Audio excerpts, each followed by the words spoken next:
Kəmaləddin Qafarov ölkədə dərmanların qiymətinin baha olmasının əsas səbəbkarlarından biridir.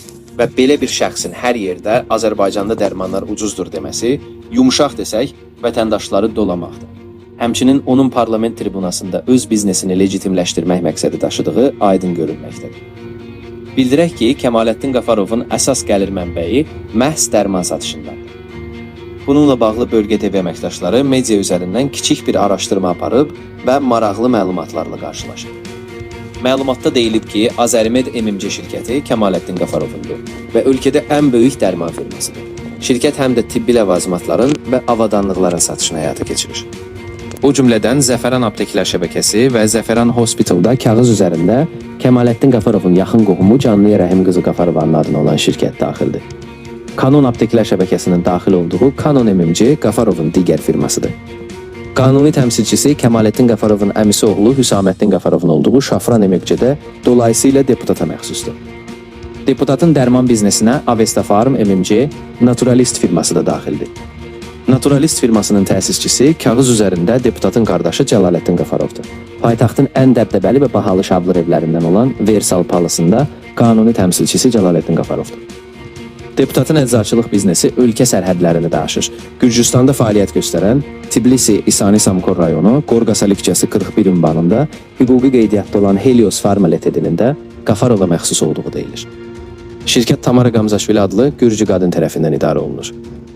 Eləcə də Yunan Kiprində fəaliyyət göstərən Salidont Ltd-nin də deputatın biznes imperiyasına bağlı olduğuna dair məlumatlar yayılıb. Qafarov həm də Milli Onkologiya Mərkəzinin direktor müavini kimi dövlətin bura ayırdığı pulların böyük əksəriyyətini özünə məxsus Azərimed şirkətinə transfer edir. Dərmanlar oradan alınır. Yəni Onkologiya Mərkəzində dəhşətli bahalığın arxasında da məhz Kəmaləddin Qafarov dayanır. Kəmaləddin Qafarovun hədəfi Səhiyyə naziri olmaqdır. Bir neçə rəsmi mənbənin ötürdüyü məlumata əsasən, deputat Kəmaləddin Qafarovun Səhiyyə naziri olmaq istəyib bugün də sönməyib. Lal deputat adı verilmiş biznesmen həkim Bakıda doğulub, paytaxtda məktəbi bitirib və sonda hansı yolla isə Naxçıvanda universitetə daxil olub. Adamdan soruşarlar ki, Bakıda doğub böyüyən gənc kimlərinsə vasitəsilə Naxçıvanda pul gücünə universitetə qəbul edilib. Amma mənbə bildirir ki, bu adam universitetin qapısını belə tanımayıb. Qafarovun rəsmi tərcüməyi halında qeyd olunur ki, o Naxçıvanda meyvə-tərəvəzçilik və üzümçülük fakültəsini bitirib. Yəni bu adam kələmdən, soğandan, badımcandan, xiyardan danışa bilər. Amma Milli Onkologiya Mərkəzinin direktor müavini nə məsələdir? Bu adamın səhiyyəyə nə dəxli var axı? Bu adam heç tibbi kolleci də bitirməyib. Bəs heç bir tibb təhsili olmayan bu adam necə səhiyyə naziri olmaq eşqinə düşər? Yaxşı deyək ki, bu eşqə düşməyib.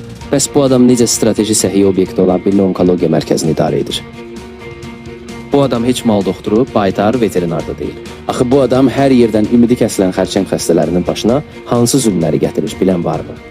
Qafarov bu əlacız xəstələrin hesabına milyonlar qazanır və həmin dərmanları baha qiymətə satdıraraq.